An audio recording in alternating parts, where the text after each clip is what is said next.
ಪಾಶ್ಚಿಮಾತ್ಯ ರಾಷ್ಟ್ರಗಳಿರ್ಬೋದು, ಅಮೆರಿಕ ಇರ್ಬೋದು, ಮತ್ತೆ ಬೇರೆ ಬೇರೆ ಜರ್ಮನಿ, ಬ್ರಿಟನ್ ಇವೆಲ್ಲವೂ ಕೂಡ ಚರ್ಚೆ ಮಾತಾಡ್ತಾ ಇದ್ದಾವೆ, ಅಯ್ಯೋ ಇದು ಆಗ್ತಾ ಇದೆ ಅಂತೇಳಿ. ಇದು 2013 ಆಗಿತ್ತು ರಾಜಶೇಖರ್. ಅವಾಗಲೂ ಇದೇ ಥರ ಚರ್ಚೆ ಆಯಿತು. ಅಲ್ಲಿಂದ ಇಲ್ಲಿವರೆಗೆ ಏನಾಗಿದೆ, ಬದನೆಕಾಯಿ ತಿಂತ ಇಲ್ಲಿವರೆಗೂ ಕೂಡ ಯಾವುದೇ ಒಂದು ಹೊಸ ಬೆಳವಣಿಗೆ ಆಗಿಲ್ಲ. ಪೀಸ್ ಅಂದರೆ ಶಾಂತಿಗೆ ಬೇಕಾದಂಥ ಯಾವುದೇ ರೀತಿಯ ಒಂದು ಸಿದ್ಧತೆಗಳಾಗಲೇ ಇಲ್ಲ. ಯಾಕಂದರೆ ಸಿರಿಯಾದಲ್ಲಿ ಇರ್ತಕ್ಕಂಥ ಎಲ್ಲ ರಾಷ್ಟ್ರಗಳ ಟ್ರೂಪ್ಸ್ ಇದ್ದಾವೆ, ಅದರಲ್ಲಿ ಏನು ಪಡೆಗಳಿದ್ದಾವೆ, ಅದರ ಸಂಯುಕ್ತ ಪಡೆಗಳು ಕೂಡ ಕೆಲಸ ಮಾಡ್ತಾ ಇದಾವೆ ಅಲ್ಲಿ. ಒಂದೊಂದು ಗುಂಪು ಕೂಡ ಒಂದೊಂದು ಪ್ರತ್ಯೇಕವಾದ ಒಂದು ಇದಾಗಿ ಒಂದು ತಮ್ಮದೇ ಆದ ಆಡಳಿತವನ್ನ ರಚನೆ ಮಾಡೋಕೆ ಪ್ರಯತ್ನ ಪಡ್ತಾರೆ, ಟೆರಿಟರಿ ಕ್ರಿಯೇಟ್ ಮಾಡ್ಕೊತಾರೆ. ಇದು ನಂದು ಇಲ್ಲಿ ಯಾರು ಬಹಳ ಮುಖ್ಯವಾಗಿ ಆಗಬೇಕಾಗಿರೋದು ಅಲ್ಲಿಗೆ ಶಸ್ತ್ರಾಸ್ತ್ರ ಸರಬರಾಜು ನಿಲ್ಬೇಕು. ಈಗ ಅಲ್ಲಿರೋ ಎಲ್ಲ ಆರ್ಮ್ಡ್ ವೆಹಿಕಲ್ಸ್ ಇದಾವಲ್ಲ, ಅವೆಲ್ಲ ಬಹುರಾಷ್ಟ್ರ ಕಂಪನಿಗಳ ವೆಹಿಕಲ್ಸ್ ಇದಾವೆ ಅಲ್ಲಿ, ಎಲ್ಲ ಹೊಸದಾಗಿ ಬರ್ತಾ ಇದಾವೆ. ಎಲ್ಲಿಂದ ಬರ್ತಾ ಇದಾವೆ? ಅತ್ಯಾಧುನಿಕ ಹೊಸ ಹೊಸ ಟೆಕ್ನಾಲಜಿ ಎಲ್ಲ ಇದಾವೆ ಅವು. ಸರ್ ಮಿಗ್ ಏನು F-16 ಕೂಡ ಅವರು ಹೊಡೆದು ಉರುಳಿಸುವಂತ ಟೆಕ್ನಾಲಜಿ ಇದೆ. ಈ ತರದ ಪರಿಸ್ಥಿತಿ ಇದೆ. ಅದನ್ನೆಲ್ಲ ನಿಯಂತ್ರಣ ಮಾಡಿದ್ರೆ ಮಾತ್ರ ಫಸ್ಟ್ ಅಲ್ಲಿಂದ ಸ್ಟಾರ್ಟ್ ಮಾಡಬೇಕು ವಿಶ್ವಸಂಸ್ಥೆ. ಅದು ಆ ಎಲ್ಲ ರಿಸ್ಟ್ರಿಕ್ಷನ್ ಹಾಕಿದ್ರೆ ಆವಾಗ ಒಂದು ಸ್ವಲ್ಪ ಕಂಟ್ರೋಲ್ ಸಿಗುತ್ತೆ. ಆಮೇಲೆ ಒಳಗಡೆ ಇರ್ತಕ್ಕಂಥ ಶಸ್ತ್ರಾಸ್ತ್ರಗಳನ್ನು ಸರೆಂಡರ್ ಮಾಡ್ತಕ್ಕಂಥ ಒಂದು ಪ್ರೋಗ್ರಾಮ್ ಮಾಡಿ ಅದನ್ನು ಒಂದು ವ್ಯವಸ್ಥಿತವಾಗಿ ಮಾಡ್ಕೊಂಡ್ಬಂದ್ರೆ, ಈಗ ನೋಡಿ ಹಿಂದೆ ಸುಮಾರು 13,000 ಟನ್ ಆಗೋಷ್ಟು ಕೆಮಿಕಲ್ ಇದನ್ನ ಸೀಸ್ ಮಾಡಿದ್ರು. ಹಿಂದೆ ಈಗ ಇವ್ರು ಹೇಳ್ತಾರೇನು, ರಷ್ಯಾ ಹೇಳಿದ್ದೇನೆಂದ್ರೆ ಅವ್ರು ಫಾರಿನ್ ಮಿನಿಸ್ಟ್ರು, ಇದು ಏನ್ ಕೆಮಿಕಲ್ ಅಟ್ಯಾಕ್ ಆಗಿಲ್ಲ ಸಿರಿಯಾ ಸರ್ಕಾರದಿಂದ, ಅಲ್ಲಿ ಸೀಸ್ ಮಾಡಕ್ ಹೋಗಿದ್ರು, ಮೇಲೆ ವೈಮಾನಿಕ ದಾಳಿ ಆಯ್ತು, ಅದು ಸ್ಫೋಟ ಆಗೋಗಿದೆ ಅಂತ ಹೇಳ್ತಾ ಇದ್ದಾರೆ. ಅದು ರಷ್ಯನ್ ಅಂಬಾಸಿಡರ್ ಹೋಗಿ ಸ್ಟೇಟ್ಮೆಂಟ್ ಕೊಡ್ಬೇಕಾಯ್ತು. ಅಲ್ಲಿ ಬಾಂಬ್ ಆದಾಗ ಒಂದು ಸ್ಟೇಟ್ಮೆಂಟ್ ಬರ್ಕೊಂಬೈದ್ರಂತೆ, ಇಟ್ಸ್ ಎ ಹಾರರ್ ಅಂತ ಹೇಳ್ಬಿಟ್ಟು. ಯಾರು ಹೇಳಿದ್ ನಿನಗೆ ಹಾಕೋದಕ್ಕೆ ಅಂತ ಹೇಳ್ಬಿಟ್ಟು, ಇಲ್ಲ ಅರ್ಜೆಂಟಾಗಿ ಹಾಕ್ತೀನಿ ಅದು ಬೇರೆ ಮಾಡ್ಕೊಪ. ಯಾಕಂದ್ರೆ ರಷ್ಯನ್ಸ್ ಆರ್ ನಾಟ್ ಕಂಡೆಮಿಂಗ್ ಇಟ್. ಅದು ಅಲ್ಲಿ ಏನೋ ಹಾಕಿದ್ವಿ, ಅಲ್ಲಿ ಇದ್ದಿದ್ದು ಏನೋ ಬ್ಲಾಸ್ಟ್ ಆಯ್ತು ಆಗ್ತಕ್ಕಂಥದ್ದು. ಇದ್ರ ಒಳಗಡೆ ನಾವೇನು ಗಮನಿಸಬೇಕು ಅಂತ ಹೇಳಿದ್ರೆ, ಸಾಮಾನ್ಯವಾಗಿ ಮುಸ್ಲಿಂ ಜಗತ್ತನ್ನ, ಇಸ್ಲಾಂ ಜಗತ್ತನ್ನ ನಾವು ಒಂದು ಮಾನೋಲಿಥಿಕ್ ಸ್ಟ್ರಕ್ಚರ್ ತರ ನೋಡ್ತೀವಿ ಯಾವಾಗಲೂ. ಇಸ್ಲಾಂ ಅಂದ್ರೆ ಹೀಗೆ ಅಂತ ಸುಳ್ಳು. ಅಂದ್ರೆ ನಿಮ್ಗೆ ಇವತ್ತು ಯಮನ್ ತಗೊಳ್ಳಿ, ಸಿರಿಯಾ ತಗೊಳ್ಳಿ, ಅದರಲ್ಲಿ ಸಬ್ ಗ್ರೂಪ್ಸ್ ಎಷ್ಟು ಇದಾವೆ ಅಂತ ಹೇಳಿದ್ರೆ, ಅವರು ಡೆಸರ್ಟ್ ಪೀಪಲ್ ಇದಾರಲ್ಲ, each tribe is a unique identity, very strong engineer ಯಾವಾಗಲೂ. ಆಮೇಲೆ ನೀವು ಸರ್ ಸಿರಿಯಾದಲ್ಲಿ 60% ಎಲ್ಲ ಡೆಸರ್ಟ್ ಇರೋದು. ಹೌದು, ಡೆಸರ್ಟ್. ಸೊ ಹಾಗಾಗಿ ಇದನ್ನ ಈ ರೀತಿಯಾಗಿ ನಾವು ಒಂದು ಈ ರೀತಿ ಟ್ರೈಬಲ್ ಐಡೆಂಟಿಟಿ ಇರ್ತಕ್ಕಂಥ ದೇಶವನ್ನು ಆಳುವುದು ಹೇಗೆ? ಆ ಟ್ರೈಬಲಿಸಂ ಇರುವಲ್ಲಿ ಪ್ರಜಾಪ್ರಭುತ್ವ ವರ್ಕ್ ಆಗುತ್ತಾ? ಅದಕ್ಕೆ ಯಾವ ರೀತಿಯ ಸರ್ಕಾರಗಳು ಬೇಕು? ಅದು ವೆಸ್ಟರ್ನ್ ಗ್ಲಾಸ್ ಹಾಕೊಂಡೇ ನಾವು ಇಂಥ ಪ್ರಭುತ್ವ ಇರಬೇಕು ಅಂತ ಹೇಳ್ತಕ್ಕಂಥದ್ದು ತಪ್ಪು. ಇವ್ರು ಇಂಟರ್ಫಿಯರ್ ಆಗಿದೆ ತಪ್ಪು. ಇವತ್ತು ನೀವು ಇವತ್ತು 2003ರಲ್ಲಿ ಈ ವೆಪನ್ಸ್ ಆಫ್ ಮಾಸ್ ಡಿಸ್ಟ್ರಕ್ಷನ್ ಹುಡುಕಕ್ಕೆ ಹೋಗಿ ಸಿಗದೇ ಇದ್ದಾಗ ಡೆಮಾಕ್ರಸಿ ತರ್ತೀವಿ ಅಂತ ಅಮೆರಿಕ ಭಾಷೆ ಬದಲು ಮಾಡ್ತು. ಆಮೇಲೆ ಈ ಅರಬ್ ಸ್ಪ್ರಿಂಗ್ ಆದ್ಮೇಲೆ ಅಮೆರಿಕ ದುಡ್ಡು ಕೊಡ್ತು. ನಿಮ್ಗದು ಮುಸ್ಲಿಂ ಬ್ರದರ್ಹುಡ್ ಈಜಿಪ್ಟ್ ಅಲ್ಲಿ ಇರ್ಬೋದು, ಟ್ಯುನೀಷಿಯಾ ಇರ್ಬೋದು, ಸಿರಿಯಾ ಇರ್ಬೋದು, ಇಲ್ಲಿ ಎಲ್ಲ ಲಿಬಿಯಾ ಇರ್ಬೋದು. ಲಿಬಿಯಾದೊಳಗೆ ನೋಡಿ ಇಂಗ್ಲೆಂಡ್ ಮಿಲಿಟರಿ ನುಗ್ಗಿಸ್ತು. ಸೊ ಹೀಗಾಗಿ ಇವರು ಇಡೀ ಛಿದ್ರ ಮಾಡಿದ್ದು ಈ ವೆಸ್ಟರ್ನ್ ಪವರ್ಸು ಅಲ್ಲಿ ಅಫ್ಘಾನಿಸ್ತಾನ ರಷ್ಯಾದವರು ಇಲ್ಲಿ ಕ್ಯಾಪ್ಚರ್ ಮಾಡಕ್ ಬರ್ತಾರೆ. ಹೌದು. ಈಗ ನೋಡಿ, ಈಗ ನಿಮ್ಗೆ ಹೀಗಾಗಿ ಈ ಯಮನ್ ನೀವು ತಗೊಂಡ್ರೆ ನಿಮ್ಗೆ ಏನು ದಾರ್ಫರ್ ಅಲ್ಲಿ ಆಯ್ತು ಎಥ್ನಿಕ್ ಕಾನ್ಫ್ಲಿಕ್ಟ್ಗಳು, ಇವುಗಳನ್ನು ಹಿಡಿದು ಒಂದು ರೀತಿಯಲ್ಲಿ ನೋಡಿದ್ರೆ ನಿಮಗೆ ಇದು ತಪ್ಪಾಗಿ ಕಾಣ್ಬೋದು. ಆದ್ರೂ ಈ ರೀತಿಯ ಟ್ರೈಬಲಿಸಂ ಇರುವಾಗ ಒಬ್ಬ ಬೆನೆವಲೆಂಟ್ ಡಿಕ್ಟೇಟರ್ ಬೇಕಾಗ್ತಾನೆ. ನೀವು ಪ್ರಜಾಪ್ರಭುತ್ವ ಎಥ್ನಿಕ್ ಗ್ರೂಪ್ಸ್ ಎಲ್ಲ ಕಡೆ ಇದಾವೆ, ನಮ್ಮ ದೇಶದಲ್ಲೂ ಇದಾವೆ, ಬೇರೆ ಬೇರೆದಲ್ಲೂ ಇದೆ. ಇದಕ್ಕೊಂದು ಮಾಡೆಲ್ ಏನು ಅಂದ್ರೆ ಯುರೋಪಿಯನ್ ಮಾಡೆಲ್. ಅಲ್ಲೂ ಅಷ್ಟೇ ಇದೇ ತರಕ್ಕೆ ಒಂದೆಲ್ಲ ಯೂನಿಫೈ ಮಾಡೋ ತರಕ್ಕಾಗಿ ಅದೇನೇನೋ ಆಗಿ ಇವತ್ತು ಬೇರೆ ಬೇರೆ ಲ್ಯಾಂಗ್ವೇಜ್ ಮಾತಾಡುವಂತ ಬೇರೆ ಬೇರೆ ಟ್ರೈಬಲ್ ಜರ್ಮ್ಯಾನಿಕ್ ಟ್ರೈಬಲ್ ಆದ್ರೂ ಅದರಲ್ಲಿರುವಂತಹ ಒಳಪಂಗಡಗಳು ಬೇರೆ ಬೇರೆ ದೇಶಗಳಾಗಿದ್ದಾವೆ. ಇಲ್ಲಿ ಏನಾಗಿದೆ, ಇಲ್ಲಿ ನಾವು ಅದನ್ನ ನಾವು ಗಮನಿಸಬೇಕಾಗಿರೋದೇನು ಅಂದ್ರೆ, ಪ್ರತಿ ದಿವಸವೂ ಪ್ರಪಂಚದ ಬೇರೆ ಬೇರೆ ದೇಶಗಳ ಗಡಿಗಳು ಬದಲಾಗ್ತಾ ಇದಾವೆ. ಕೆಲವೊಂದು ಹೊಸ ಗಡಿಗಳು ಸೃಷ್ಟಿ ಆಗ್ತಾ ಇದಾವೆ. ಸಿರಿಯಾದ ಜನರಿಗೆ ಗಡಿಗಳೇ ಬಂದಾಗಿದ್ದಾವೆ. ಬೇಡ ಬೇಡ ಅಂತ ತೀರ್ಮಾನ ಸಿರಿಯಾ ಅನ್ನೋದು ಒಂದು ಮೊನೋಲಿಥಿಕ್, ಅವ್ರು ಹೇಳಿದಂಗೆ ಒಂದು ಮೊನೋಲಿಥಿಕ್ ಇದಲ್ಲ, ಕಲ್ಚರ್ ಅಲ್ಲ, ರಿಲಿಜನ್ ಅಲ್ಲ, ಒಂದು ಟ್ರೈಬು ಅಲ್ಲ. ಹಾಗಾಗಿ ಅಲ್ಲಿ ಒಂದು 4-6 ದೇಶಗಳು ಉಟ್ಕೊಂಡ್ರೆ ತಪ್ಪೇನು ಇಲ್ಲ. ಇವಾಗ ನೋಡಿ, ರಷ್ಯಾದಲ್ಲಿ ಇವತ್ತು ಇದ್ದಿದ್ರೆ ಈ ಉಜ್ಬೇಕಿಸ್ತಾನ, ಕಜಕಿಸ್ತಾನ, ಇನ್ನೊಂದು ಸ್ಥಾನ, ಆ ಸ್ಥಾನಗಳೆಲ್ಲ ಇವತ್ತು ಅಲ್ಲೂ ಇದೇ ತರ ಕಾನ್ಫ್ಲಿಕ್ಟ್ ಆಗ್ತಾ ಇತ್ತು. ಅಲ್ಲಿ ಯಾವುದೋ ಒಂದು ಹಂತದಲ್ಲಿ ಅದನ್ನು ಬಿಟ್ಬಿಟ್ರು. ಅವ್ರವ್ರ ಪರ್ಟಿಕ್ಯುಲರ್ ಎಥ್ನಿಕ್ ಎಥ್ನಿಕ್ ಟ್ರೈಬ್ಸ್ ಎಲ್ಲೆಲ್ಲಿ ಸ್ಟ್ರಾಂಗ್ ಆಗಿದ್ದಾರೋ ಅದೇ ತರ ಬಿಟ್ರು. ಇವಾಗ ಆಫ್ಘಾನಿಸ್ತಾನವನ್ನ ಸಹ ನಾವು ಒಂದೇ ಒಂದು ಇದ್ರ ದೃಷ್ಟಿಯಿಂದ ನೋಡ್ತೀವಿ. ಆಫ್ಘಾನಿಸ್ತಾನ 2-3 ಆಫ್ಘಾನಿಸ್ತಾನ ಆದ್ರೆ ಏನು ಅಂತ ಅಂದ್ಕೊಂಡ್ರೆ ಈ ಬಹಳಷ್ಟು ಕಡೆಗಳಲ್ಲಿ ವೀಕ್ ಆಗುತ್ತೆ ಇವೆಲ್ಲ. ಇದು ಏನ್ ಬರ್ತಾ ಇದೆ, ನಾವು ವಿಶ್ವಸಂಸ್ಥೆನೂ ಅಷ್ಟೇ ಅವರಿಗೆ ಜಾಸ್ತಿ ಪ್ಲೇಯರ್ಸ್ ಇದ್ರೆ ಹ್ಯಾಂಡಲ್ ಕ್ಯಾರೆಕ್ಟರ್ ಇದೆ ಅಂತ ಅವ್ರೇನ್ ಮಾಡ್ತಾರೆ, ಅವರು ಗನ್ಗಳು ನೀಡ್ತಾ ಇದ್ದಾರೆ. ನಾನು ಅದನ್ನ ಒಪ್ಕೊಳ್ತಾ ನೀವು ಹೇಳ್ತಿರೋದು, ನೀವು ಆ ದೇಶ 2, 3, 4 ದೇಶ ಆದ್ರೆ ಏನು ಆಗಲ್ಲ, ಆ ತರದಕ್ಕೆ ವಿಶ್ವಸಂಸ್ಥೆ ಎನೇಬಲ್ ಮಾಡಬೇಕು. ಇದು ನಾವು ಯಾವತ್ತೂ ಒಂದು ದೇಶ ಇದು ಒಂದು ಯೂನಿಫೈ ಆಗಿರ್ಬೇಕು ಅನ್ನುವಂತಹ ಇದನ್ನ ಬಿಡಬೇಕು. ಇವತ್ತು ರಷ್ಯಾದಲ್ಲಿ ಬ್ರೆಕ್ಸಿಟ್ ಅಂತ ಆಯ್ತು, ಎಲ್ಲಿ ಇಂಗ್ಲೆಂಡ್ ಬ್ರಿಟನ್ ನಲ್ಲಿ ಯುರೋಪ್ ಅಲ್ಲಿ ಏನು ಯೂರೋ ಇದರಿಂದ ಆಚೆ ಬರಬೇಕು ಯುರೋಪಿಯನ್ ಯೂನಿಯನ್ ಇಂದ. ಅದೇ ತರಕ್ಕೆ ಟ್ರಂಪ್ ಗೆದ್ದ ತಕ್ಷಣಕ್ಕೆ ಕ್ಯಾಲ್ ಎಕ್ಸಿಟ್ ಅಂತ ಹೇಳಿ ಎಲ್ಲಿ ಕ್ಯಾಲಿಫೋರ್ನಿಯಾವನ್ನ ತೆಗೆದು ಬಿಡಬೇಕು, ಆಚೆ ಬಂದ್ಬಿಡ್ಬೇಕು ಅನ್ನೋ ತರದ್ದೆಲ್ಲ ಮಾತುಗಳು ಬಂತು. ಆ ತರದೊಂದು ಮೆಮೊರಂಡಮ್ ಮೂವ್ ಮಾಡ್ತೀವಿ ಅಂತ ಅದೇನಾಗುತ್ತೋ ಬಿಡುತ್ತೋ. ಪ್ರಪಂಚದಲ್ಲಿ ನಮ್ಮ ದೇಶವು ಎಲ್ಲಾ ದೇಶಗಳು ಸೇರಿದಂತೆ ಎಲ್ಲಾ ದೇಶಗಳ ಗಡಿಗಳು ಬದಲಾಗ್ತಾ ಇರ್ತವೆ. ನಾವು ಇದೊಂದು ದೇಶ ಹೀಗೆ ಇರಬೇಕು ಅಂದ್ಕೊಳ್ಳೋ ಬದಲಿಗೆ ಅಲ್ಲಿನ ಸಮುದಾಯದ ಅಪೇಕ್ಷೆಗಳು ಏನಿರುತ್ತೆ, ಇವ್ರು ಹೇಳಿದಂಗೆ ಬೆನವಲೆಂಟ್ ಡಿಕ್ಟೇಟರ್ ಏನಕ್ಕೆ ಬೇಕು, ಏನು ಇಡೀ ದೇಶವನ್ನು ಒಗ್ಗಟ್ಟಾಗಿ ಇಟ್ಕೊಳ್ಳೋಕೆ, ಅದೇ ಅದ್ರ ಬದಲಿಗೆ 5, 6, 7 ಇಂಡಿಪೆಂಡೆಂಟ್ ಆಗಿರುವಂತಹ ದೇಶಗಳು ಬಂದು ಅವರು ಮತ್ತೆ ಸ್ವತಂತ್ರವಾಗಿ ಅಲ್ಲೊಂದು ಪ್ರಜಾಪ್ರಭುತ್ವವನ್ನ ಮಾಡ್ಕೊಂಡ್ರೆ ನಿಮ್ಗೆ ಡಿಕ್ಟೇಟರ್ ಆಗಬೇಕು ಇಲ್ಲ. ಒಂದು ದೇಶವನ್ನ ಆಯಾ ಭಾಷೆಗಳು ಆಯಾ ದೇಶಗಳೆಲ್ಲ ನಮ್ಮ ಜೊತೆಲೇ ಇರಬೇಕು ಅಂದ್ಕೊಂಡ ತಪ್ಪು. ಈ ಸಾಮ್ರಾಜ್ಯಶಾಹಿ ಇವ್ರು ಹೇಳಿದ್ದೊಂದು ರೀತಿಯಲ್ಲಿ ಸಾಮ್ರಾಜ್ಯಶಾಹಿ ಏನೋ ಮಾತಾಗ್ಬಿಡುತ್ತೆ, ಹಂಗಲ್ಲ. ನೀವು ಅದನ್ನ ಬೇರೆ ಬೇರೆ, ಈಗ ಸಿರಿಯಾನೇ ಆಗ್ಲಿ, ಆಫ್ಘಾನಿಸ್ತಾನ ಆಗ್ಲಿ, ಇನ್ನೊಂದು ದೇಶನೇ ಆಗ್ಲಿ, ನೀವು ಅಲ್ಲಿ ಬೇರೆ ಬೇರೆ ಎಥ್ನಿಕ್ಸ್ ನಾವು ಬೇರೆ ಆಗ್ಬೇಕು ಅನ್ನೋವಾಗ ಯಾಕೆ ಮಾಡ್ಕೊಳ್ತೀರಾ? ನೀವು ಕಾನ್ಫ್ಲಿಕ್ಟ್ ಮಾಡ್ಕೊಳ್ಳೋ ರಷ್ಯಾ ಒಂದು ಒಳ್ಳೆ ಉದಾಹರಣೆ. ರಘು ಮತ್ತು ರೆಡ್ಡಿ ಅವರ ಮಧ್ಯನ ಕೆಲವು ವಿಚಾರಗಳಿಗೆ ಅಂದ್ರೆ ಕಾನ್ಫ್ಲಿಕ್ಟ್ ಆಫ್ ಇಂಟ್ರೆಸ್ಟ್ ಒಂದು ಬೇರೆ ಇದ್ರು ಕೂಡ ಇಲ್ಲಿ ಎಥ್ನಿಕ್ ಒಂದು ಕ್ಯಾರೆಕ್ಟರ್ ಇದೆ, ಒಂದೊಂದು ಟ್ರೈಬ್ ಒಂದೊಂದು ಕ್ಯಾರೆಕ್ಟರ್ ಇದೆ. ಈಗ ನಮ್ಮ ಭಾರತದಲ್ಲಿ 100 ಟ್ರೈಬ್ಗಳಿದೆ, 100 ಕ್ಯಾರೆಕ್ಟರ್ಸ್. ದೇಶ ಅಲ್ಲ 10,000 ದೇಶ ಮಾಡಬಹುದು. ಕರ್ನಾಟಕ 108 ಎಥ್ನಿಕ್ ಕ್ಯಾರೆಕ್ಟರ್ಸ್ ಇರ್ತಕ್ಕಂಥದ್ದು. ಸೊ ಸಿರಿಯಾದಲ್ಲೂ ಕೂಡ ಅಂತ ಅನೇಕ ಎಥ್ನಿಕ್ ಕ್ಯಾರೆಕ್ಟರ್ ಇದೆ ಅಂತ ಅಂದ್ರೆ ಜೀನ್ಸ್ಗಳು. ಸೊ ಇದು ನಮ್ದು ಈಗ ನೋಡಿ ಒಂದೇ ಅಶಾದ್ ಒಂದೊಂದು ಏನು ಸೆಕ್ಟ್ ಒಂದೊಂದು, ಅದಕ್ಕೆ ಸುನ್ನಿಯಲ್ಲಿ ಅನೇಕ ಸೆಕ್ಟ್ಗಳಿದ್ದಾವೆ.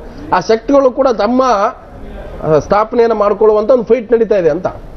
ಇಲ್ಲ, ಇದೇನು ಅಂತಂದ್ರೆ ಸಣ್ಣ ಸಣ್ಣ ದೇಶಗಳು ಯಾವಾಗಲೂ ಒಳ್ಳೇದು, ಅದರಲ್ಲೇನು ಅನುಮಾನ ಇರಬೇಕಾಗಿಲ್ಲ. ಆದರೆ ಈ ಜನಾಂಗ ಆಧಾರದ ಮೇಲೆ ಅಥವಾ ಯಾವುದೋ ಒಂದು ಇದರ ಆಧಾರದ ಮೇಲೆ, ಒಂದು ಧರ್ಮದ ಆಧಾರದ ಮೇಲೆ ಒಂದು ಪ್ರದೇಶ ರಚನೆ ಆದಾಗ ಅವು ISI ತರ ಒಂದು ರಚನೆ ಆಗ್ಬಿಡ್ಬೋದು, ಆ ತರ ಥ್ರೆಟ್ ಆಗ್ಬಿಡ್ಬೋದು ಪ್ರಪಂಚಕ್ಕೆ. ಅಲ್ಲ ಸರ್, IS ಇಸ್ಲಾಂ ಸ್ಟೇಟ್ ನ ಏನು ಉಗ್ರಗಾಮಿಗಳಿದ್ದಾರೆ ಅವರು ತಲೆ ಕಡಿತಾರೆ, ಆಮೇಲೆ ಹೆಣ್ಮಕ್ಳು ಕಡಿತಾರೆ, ಆಮೇಲೆ ಸುಟ್ಟಾಕ್ತಾರೆ, ಆಮೇಲೆ ನೇರವಾಗಿ ಬಂದೂಕ ಹಾಕ್ಬಿಟ್ಟು ಸಾಯಿಸ್ತಾರೆ. ಏನಿದು? ಆ ದೃಷ್ಟಿಯಿಂದ ನಾನೇನು ಹೇಳ್ತಾ ಇದ್ದೀನಿ ಅಂತಂದ್ರೆ, ಬೇರೆ ಬೇರೆ ಜನಾಂಗಗಳು ಒಟ್ಟಿಗೆ ಬದುಕುವಂತ ಒಂದು ಆವರಣದಲ್ಲಿ ಬದುಕುವಂತ ಒಂದು ವ್ಯವಸ್ಥೆನೇ ಐಡಿಯಲ್ ಆದ್ದು, ನಿಜವಾಗ್ಲೂ ಆದರ್ಶಪ್ರಾಯವಾದ್ದು. ಜನಾಂಗ ಆಧಾರದ ಮೇಲೆ ಬೇರೆ ಬೇರೆ ದೇಶಗಳು ರಚನೆ ಮಾಡೋದಿದೆಯಲ್ಲ, ಅದು ಬಹುಶಃ ಅದು ಅಪಾಯಕಾರಿ ಏನು ಅಂತ.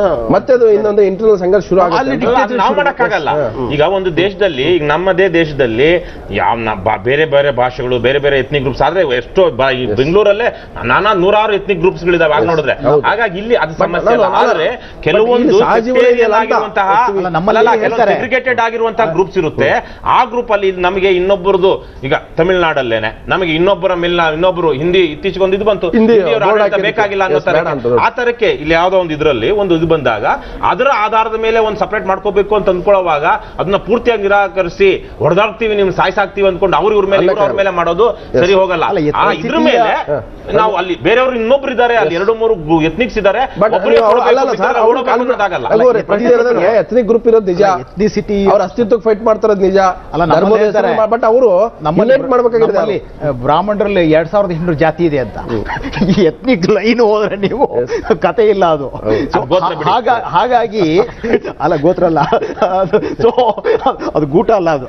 ಸೊ ಹಾಗಾಗಿ ನೀವು ಎಥ್ನಿಕ್ ಡೈವರ್ಸಿಟಿ ಇರ್ತಕ್ಕಂಥ ದೇಶಗಳನ್ನ ನೀವು ಈಗ ಪುಟಿನ್ ಏನ್ ಹೇಳ್ತಾ ಇರೋದು, USSR ಒಡೆದು ಹೋಗಿದ್ದ ಕೋಪ ಅವನು ಇವತ್ತೂ ಹೋಗಿಲ್ಲ. ಇವತ್ತು ಪುಟಿನ್ ಇವತ್ತು ಅಸಾದ್ ಹಿಂದೆ ಇರೋದು ಯಾಕೆ ಗೊತ್ತಾ? ನನ್ನ ದೇಶ ಛಿದ್ರ ಆದಾಗ ನಿನ್ನ ದೇಶ ಆಗಬಾರದು, ನಿನ್ನ ದೇಶ ಆದ್ರೆ ನನಗೂ ಅಪಾಯ. ರಷ್ಯಾ ಬೆನ್ನಿಗಿರೋದು ಆ ಕಾರಣಕ್ಕಂತ. ಹೌದು, ನಿಮ್ಗೆ ಇವತ್ತು ರಷ್ಯಾ ನಿಮ್ಗೆ ಅದು ಚೆಚನ್ ಇರ್ಬೋದು, ಅದು ಯುಕ್ರೇನ್ ಚೆಚನ್ ಯಾಕೆ ಅಲ್ಲಿ ಅವನು ತನ್ನ ರೆಬಲ್ ಇವತ್ತು ನೆನ್ನೆನೂ ಬಾಂಬ್ ಹಾಕಿದ್ರು. ಹೌದು, ಇವತ್ತು ಪೀಟರ್ಸ್ಬರ್ಗ್ ನಲ್ಲಿ. ಹಾಗಾಗಿ ಜಾಗನೆ ಮಾಡಿಕೊಟ್ಟಿದ್ದಾರಲ್ಲಿ. ಹಾಗಾಗಿ ಈ ಥ್ರೆಟ್ ಇದೆಯಲ್ಲ, ಈ ರೀತಿಯಾಗಿ ಛಿದ್ರವಾಗಿ ಈ ದೇಶಗಳು ಛಿದ್ರವಾದಾಗ ಫಿಸಿಪೇರಸ್ ಸಿಸಿಷನಿಸ್ಟ್ ಫೋರ್ಸಸ್ಗಳು ಸಕ್ಸಸ್ ಆದ್ರೆ ಜಗತ್ತಿಗೆ ಮಾರ್ಕ ಅನ್ನೋದವ್ರಿಗೆ ಗೊತ್ತು. ಹಾಗಾಗಿ ಇವುಗಳನ್ನು ಹೇಗೆ, ಆದ್ರೆ ಇದ್ರ ಒಳಗಡೆ ನುಗ್ಗಿ ನನಗೆ ಬೇಕಾದನ್ನು ಕೂರಿಸ್ತೀನಿ ಇಳಿಸ್ತೀನಿ ಅದು ತಪ್ಪು. ಅಲ್ಲ, ಕೂಳಿಸ್ತೀನಿ ಯಾರು?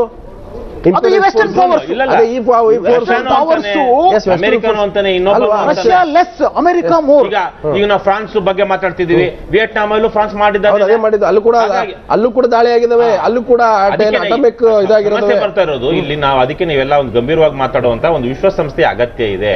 ಇವೆಲ್ಲವನ್ನು ಯೋಚನೆ ಮಾಡುವಂತದ್ದು, ಅದನ್ನ ಅಮೆರಿಕದ ಒಂದು ಕಪಿಮುಷ್ಟಿಯಿಂದ ಬಿಡಿಸಬೇಕು. ಅದನ್ನ ಬಹುಶಃ ಸಾಧ್ಯ ಆದ್ರೆ ಜರ್ಮನಿಗೋ ಫ್ರಾನ್ಸ್ಗೋ ಸೇರಿಸಬೇಕು ಅದನ್ನ, ವಿಶ್ವಸಂಸ್ಥೆಯ ಹೆಡ್ ಕ್ವಾರ್ಟರ್ಸ್ ನ. ಇವೆಲ್ಲ ಆಗ್ಬೇಕಾಗಿದೆ. ಬಹುಶಃ ನಮ್ಮ ದೇಶ ಮುಂದಿನ ದಿವಸಗಳ ಅಂತ ಒಂದು ಪ್ಲೇಯರ್ ಆಗಬೇಕು ಅಂತ ನಾವು ಬಯಸಬೇಕು. ಯಾಕಂದ್ರೆ ಬಹುಶಃ ಇಡೀ ಪ್ರಪಂಚದಲ್ಲಿ ಭಾರತದಷ್ಟು ವಿಭಿನ್ನ ಜನಾಂಗಗಳು, ಭಾಷೆಗಳು, ಬೇರೆ ಬೇರೆ ತರಹದ ಸಂಸ್ಕೃತಿಗಳು ಇದ್ದು ಒಂದು ದೇಶವಾಗಿದ್ದು ಇಡೀ ಪ್ರಪಂಚಕ್ಕೆ ಒಂದು ರೀತಿಯಲ್ಲಿ ಮಾದರಿ ಇದ್ದಿದ್ರಲ್ಲಿ ಶಾಂತಿಯುತವಾಗಿ ಒಂದು ಮಾದರಿ ಆಗಿರುವಂತಹ ಪ್ರಜಾಪ್ರಭುತ್ವ ದೇಶ ಇಡೀ ಪ್ರಪಂಚದಲ್ಲಿ ಯಾವ್ದಾದ್ರು ಇದ್ರೆ ಅದು ಭಾರತ. ಭಾರತ ಒಂದು ಉದಾಹರಣೆ. ನಮ್ಮಲ್ಲೇ ಸಮಸ್ಯೆಗಳಿದಾವೆ, ನಾವು ಒಳಗಡೆ ಆಂತರಿಕವಾಗಿ ಫೈಟ್ ಮಾಡೋಣ. ಆದ್ರೆ ಇಡೀ ಪ್ರಪಂಚಕ್ಕೆ ಇದ್ದಿದ್ರಲ್ಲಿ ಒಂದು ಮಾಡೆಲ್ ಅಂದ್ರೆ ಇಡೀ ದೇಶ ಪ್ರಪಂಚಕ್ಕೆ ಭಾರತ ಮುಂದಿನ ದಿನಗಳಲ್ಲಿ ಈ ಮಾದರಿಯನ್ನ ಪ್ರಪಂಚದ ಬೇರೆ ದೇಶಗಳಿಗೂ ತೋರಿಸುವಂತಹ ಒಂದು ನಾಯಕತ್ವವನ್ನು ವಹಿಸ್ಕೋಬೇಕಾಗುತ್ತೆ. ಇದು ಕೇವಲ ಭಾರತದ ಪ್ರಶ್ನೆ ಅಲ್ಲ, ಇಡೀ ಜಾಗತಿಕ ಪ್ರಶ್ನೆ ಇದು. ಎಸ್, ಈಗ ಸರ್, ಈಗ ಅಲ್ಲಿ ಅಧ್ಯಕ್ಷರ ಬದಲಾವಣೆ ಆಗಬೇಕು, ಬ್ಯಾಲೆಟ್ ಮೂಲಕ ಹೊಸ ಅಧ್ಯಕ್ಷರು ಬರಬೇಕು ಅನ್ನುವಂಥದ್ದು ಒಂದು ದೊಡ್ಡ ಹೋರಾಟ ಇದೆ. ಅದು ವಿದ್ಯಾರ್ಥಿಗಳು ಶುರು ಆಗಿರೋದು. ನೀವು ಹೇಳಿದಾಗೆ ಅರಬ್ ಅಲ್ಲಿಂದ ನಡೀತಾ ಇರ್ತಕ್ಕಂಥ ಇವತ್ತು ಪ್ರಶ್ನೆ ಅದು. ಇವತ್ತು ಇರಾಕ್ನಲ್ಲಿ ಅಧ್ಯಕ್ಷರನ್ನು ತೆಗೆದು ಹೊಡೆದಾಕಿದ್ರು. ಅದಾದ್ಮೇಲೆ ಕೂಡ ಅಲ್ಲೇನು ಸರಿ ಹೋಗಿಲ್ಲ, ಇನ್ನೂ ಕ್ರೈಸಿಸ್ ಇದೆ ಇಲ್ಲಿ. ಸೊ ನೀವು ಇಲ್ಲಿ ಸಿರಿಯಾದಲ್ಲೂ ಕೂಡ ಅಧ್ಯಕ್ಷರನ್ನು ತೆಗೆದು ಚುನಾವಣೆ ಮೂಲಕ ಒಬ್ಬ ಅಧ್ಯಕ್ಷ ತರೋದ್ರಿಂದ ಅಲ್ಲಿ ಬದಲಾವಣೆ ಆಗುತ್ತಂತ ಅನ್ಸುತ್ತಾ? ಇಲ್ಲ, ಇದು ಹೀಗೆ ಆಗುತ್ತೆ ಅಂತ ಏನೂ ಹೇಳಕ್ಕಾಗಲ್ಲ. ಆದ್ರೆ ಇದೊಂದು ಪ್ರಕ್ರಿಯೆ. ಇದು ಒಂದಾದ್ರೆ ಒಂದು ಹಂತ ದಾಟಿ ಹೋಗ್ಬೇಕಾಗಿರುತ್ತೆ. ಈಗ ಸಿರಿಯಾದಲ್ಲಿ ಈ ತರದ ಹಿಂಸೆ ಇದೆಲ್ಲ ನಡೀತಾ ಇದೆ. ಈಗ ಮೊದಲನೇ ಇದಾಗಿ ಏನ್ ಮಾಡ್ಬೇಕು ಅವರು, ಈಗ ಈ ನಡೀತಾ ಇರ್ತಕ್ಕಂಥ ವಾರ ನಿಲ್ಲಿಸ್ಬೇಕು. ಈಗ ಅದರಿಂದ ರಷ್ಯಾ ಅದರಿಂದ ವಿತ್ಡ್ರಾ ಮಾಡಿಕೊಂಡು ಅಲ್ಲಿರ್ತಕ್ಕಂಥ ಬೇರೆ ಬೇರೆ ಜನಾಂಗಗಳ ಹತ್ರ ಬೇರೆ ಬೇರೆ ಯಾರು ಫೈಟರ್ಸ್ ಇದ್ದಾರೋ ಅವ್ರ ಬಳಿ ಅವ್ರಿಗೆ ಸಪ್ಲೈ ಆಗ್ತಾ ಇರ್ತಕ್ಕಂಥ ಶಸ್ತ್ರಗಳನ್ನ ನಿಲ್ಲಿಸ್ಬೇಕು. ಆಮೇಲೆ ಅಲ್ಲಿ ಇರ್ತಕ್ಕಂಥ ಇವುಗಳನ್ನು ಸರೆಂಡರ್ ಮಾಡ್ಕೋಬೇಕು. ನೇಪಾಳದಲ್ಲಿ ಆಗಿದೆಯಲ್ಲ, ಯಾರು ಮಾಡ್ಬೇಕು? ಬಲವಂತ ಮಾಡ್ಬೇಕಾ, ಅದು ಕನ್ವಿನ್ಸ್ ಮಾಡ್ಬೇಕಾ?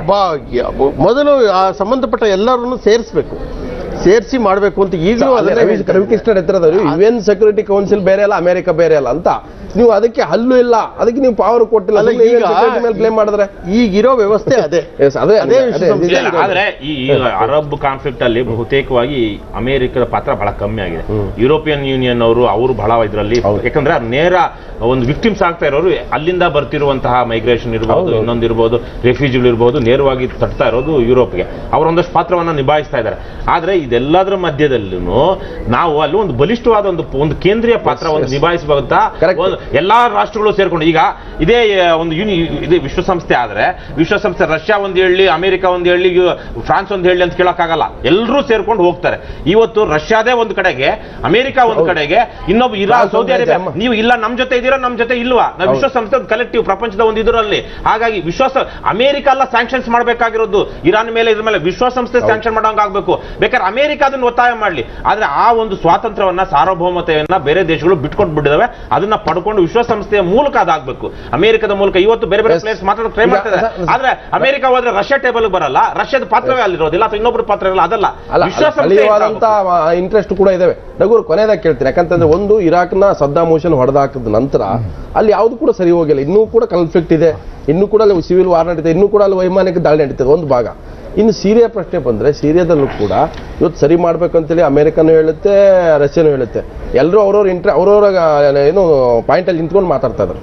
ಪ್ರಶ್ನೆ ಇರ್ತಕ್ಕಂಥದ್ದು, ಇದನ್ನು ಸರಿ ಮಾಡ್ಬೇಕಾದ್ರೆ ಯಾರು?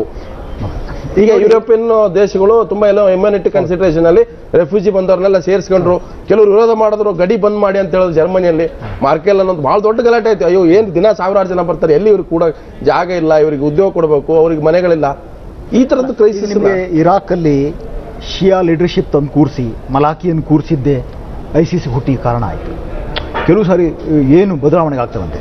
ಆದ್ರೆ ಒಂದಿದೆ, ಜಗತ್ತು ನೆಗೋಸಿಯೇಷನ್ನ ಮರೆಯೋಂಗಿಲ್ಲ. ಇವತ್ತು ಕಾನ್ಫ್ಲಿಕ್ಟಿಂಗ್ ಫೋರ್ಸ್ಗಳಿದೆ. ಈಗ ಕಾನ್ಫ್ಲಿಕ್ಟ್ ರೆಸೊಲ್ಯೂಷನ್ ಹೌದು. So they have to arrive at bring them to the table before ಇದು. ಬಟ್ ರಷ್ಯಾಕ್ಕೆ ಏನಾಗಿದೆ, ಪುಟಿನ್ಗೆ he needs a war to continue ನಾವು. ಅವನಿಗೊಂದು ಸಮಸ್ಯೆ. ಸೊ ಮೂರನೇ ಮಹಾಯುದ್ಧಕ್ಕೆ ಒಂದು ರೀತಿ, ಬಿಕಾಸ್ ಅವನಿಗಲ್ಲಿ ಇಂಟರ್ನಲ್ ಕಾನ್ಫ್ಲಿಕ್ಟ್ ಅನ್ನ ಯೂಸ್ ಮಾಡ್ಬೇಕಾದ್ರೆ ಮೂರನೇ ಮಹಾಯುದ್ಧಕ್ಕೆ ಅಂತೇನಿಲ್ಲ, ಇದು ಮೂರನೇ ಮಹಾಯುದ್ಧಕ್ಕೆ ದಾರಿ ಕೊಡಲ್ಲ. ಇವರು ಬಲ ಪ್ರಯೋಗದ ಮೂಲಕ ಕಂಟ್ರೋಲ್ ಮಾಡಬೇಕು ಅಂದ್ಕೊಳ್ಳೋರು ಯಾರು ಟ್ರಂಪೇ ಆಗಲಿ ಪುಟಿನೇ ಆಗಲಿ. ಇದನ್ನ ಬೇರೆ ಇನ್ಯಾವುದು ಮೈವೇ ಆರ್ ಹೈವೇ ಅನ್ನುವಂತಹ ಮನಸ್ಥಿತಿ. ಪಾಪ ಅದನ್ನ ಹೇಳ್ತಾ ಇದ್ದಿದ್ದು ಜಾರ್ಜ್ ಬುಷ್. ಆ ಮನುಷ್ಯ ಅಷ್ಟು ಆ ತರಕ್ಕೆ, ಇವರು ಆ ತರಕ್ಕೆ ನೋಡಿದ್ರೆ ಜಾರ್ಜ್ ಬುಷ್ ಎಷ್ಟೋ ಇವತ್ತು ಸಂತ. Correct.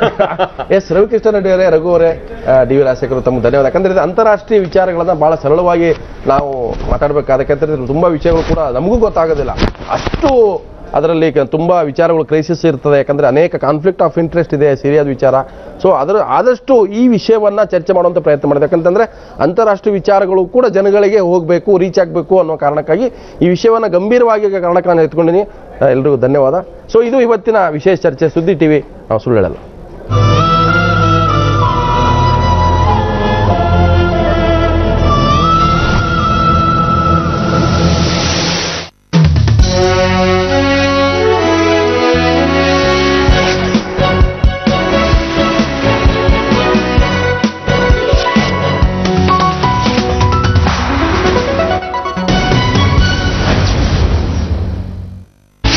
Shri Sai gold palace ನಲ್ಲಿ ದುಬೈ ಬೆಲೆಯಲ್ಲಿ ಚಿನ್ನ ಸಿಗಲಿದೆ. 1 ಲಕ್ಷ ಮತ್ತು ಅದಕ್ಕೂ ಮೇಲ್ಪಟ್ಟ ಖರೀದಿಗೆ ಚಿನ್ನದ ನಾಣ್ಯ ಉಚಿತವಾಗಿ ಪಡೆಯಿರಿ. ಎಂದೇ ಭೇಟಿ ಕೊಡಿ ನಿಮ್ಮ Shri Sai gold palace, HSR layout ಹಾಗೂ ಬಸವನಗುಡಿಯಲ್ಲಿ ಮಾತ್ರ. ನಿಮ್ಮ ಕನಸಿಗೆ ಹಣ ಒಂದು ಅಡ್ಡಿಯಾಗಬಹುದಾ? ಅಟ್ಟಿಕಾ ಗೋಲ್ಡ್ ಕಂಪನಿಗೆ ಬನ್ನಿ. ಬೇರೆ ಎಲ್ಲಾದರೂ ಅಡವಿಟ್ಟ ನಿಮ್ಮ ಚಿನ್ನವನ್ನು ಬಿಡಿಸಿ ಇಂದಿನ ಆನ್ಲೈನ್ ರೇಟ್ಗೆ ಕೊಂಡು ಡಿಫರೆನ್ಸ್ ಅಮೌಂಟ್ ನಿಮಗೆ ಕೊಡುತ್ತಾರೆ. ಅಟ್ಟಿಕಾ ಗೋಲ್ಡ್ ಕಂಪನಿಗೆ ರಾಷ್ಟ್ರಾದ್ಯಂತ ಬ್ರಾಂಚಸ್ ಇವೆ. Attica gold company. ನಿಮ್ಮ ಕನಸುಗಳು ನನಸಾಗಲಿ. ಯಾವ್ದದು 3 ಕಿಂಗ್ಗಳು? ಸ್ಮೋಕಿಂಗು, ಡ್ರಿಂಕಿಂಗು, 3ನೇ ಕಿಂಗು ನಿನ್ ಮದ್ವೆ ಆಗು ಗೊತ್ತಾಗುತ್ತೆ.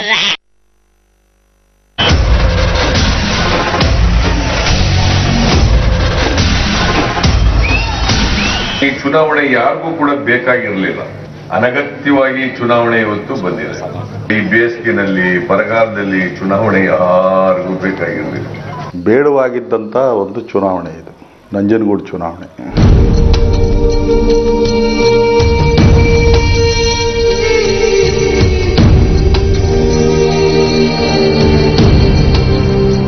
ಎಲೆಕ್ಷನ್ ಟೈಮ್ ಬಂದಾಗ ಮಾತ್ರ ಬದ್ನವಾಗಿ ಜ್ಞಾಪಕ ಆಗುತ್ತೆ. ಬಾಕಿ ಟೈಮಲ್ಲಿ ಯಾಕೆ ಸರ್ ಜ್ಞಾಪಕ ಆಗಲ್ಲ ಇವರಿಗೆ? ಹಳೆ ಗಲಾಟೆ. ನಾವು ಮೊನ್ನೆನೂ ಪತ್ರಿಕೆಯವರು ಬಂದು TV ಅವ್ರು ಕರೆಸಿ ಎಲ್ಲ ಮಾತಾಡಿದ್ರು. ಅವರು ನಾವೆಲ್ಲ ಮಾತಾಡೀವಿ. ಅದ್ರಲ್ಲೇನಿಲ್ಲ. ಅಂಟಮೀರ ನಮ್ಮ ತಮ್ಮ ಇವ್ಲು ಬರ್ತಾರ, ನಾವು ಹೋಯ್ತೀವಿ. ಅದ್ರಲ್ಲೇನಿಲ್ಲ ಸರ್. ಅದೆಲ್ಲ ಮರ್ತು ಬಿಟ್ಟಿವಿ ನಾವು.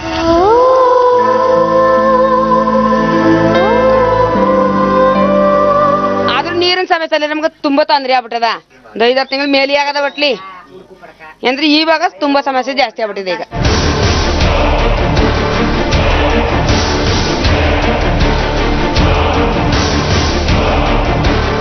ಯಾರಿಗೆ ಹಾಕ್ಬೇಕು ನಿಮ್ಮಿಷ್ಟ. ಅದು ಪವಿತ್ರವಾದಂತ ಜನ್ಮ ಓಟು. ಅದು ಏಂತಿ ಕಡಿದರೆ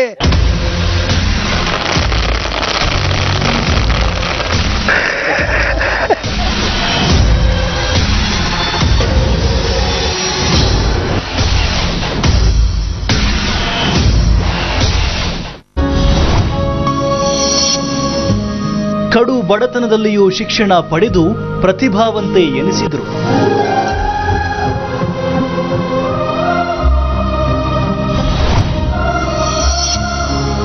ಬದುಕಿನ ಮುಖ್ಯ ಗುರಿ ಎನಿಸಿದ ವಿಮಾನದ ಪೈಲಟ್ ಆದರು.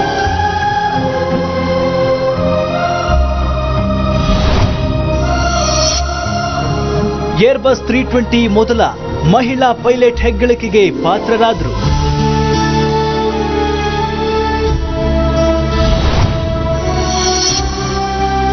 ಕಡು ಬಡತನದ ಮಹಿಳೆಯರು ಮಕ್ಕಳಿಗೆ ಉತ್ತಮ ಬದುಕು ನೀಡಲು ಸಂಕಲ್ಪಿಸಿದರು.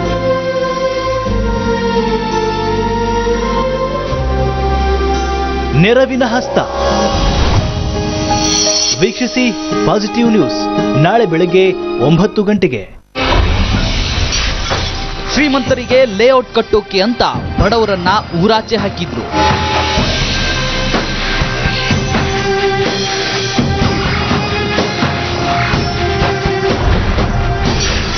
ಆಸ್ಪತ್ರೆ ಪಾಲಾಗ್ತಿದ್ದಾರೆ ಉಸಿರಾಡೋಕ್ಕೂ ಆಗದ ಇಲ್ಲಿನ ಬಡಜನ. ಬಡವರಂತ ಆ ಥರ ಕೀಳು ಮಟ್ಟವಾಗಿ ನೋಡ್ತಾರೆ. ನಮ್ಮ ಬಡವರು ಅಸಲು ಯಾರು ಅಸಲು ಕಿವಿಗೆ ಅಸಲು ಹಾಕೊಂತಿಲ್ಲ, ನಮ್ಮ ಗೋಳು ಅಸಲು ಯಾರು ಕೇಳ್ತಾ ಇಲ್ಲ.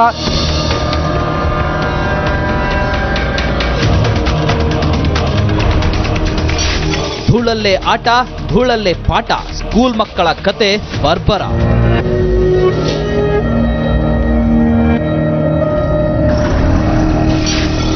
ಧೂಳ್ಪೇಟೆ ವೀಕ್ಷಿಸಿ ಸುದ್ದಿ ಕಾಲ್ ಸೆಂಟರ್ನಲ್ಲಿ ಶನಿವಾರ ಬೆಳಿಗ್ಗೆ 10:30ಕ್ಕೆ. ಈ ಮೂಗಬಸವ ಭೂಮಿಯೊಳಗೆ ಹೂತು ಹೋಗಿರೋ ಗುಡಿ ಹುಡುಕ್ತಾನೆ.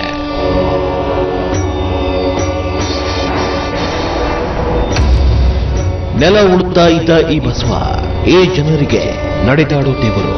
ಕಾಲತ್ರಿಕಾಲ ನೇತ್ರ ತ್ರಿನೇತ್ರ ಶೂಲ ತ್ರಿಶೂಲಕ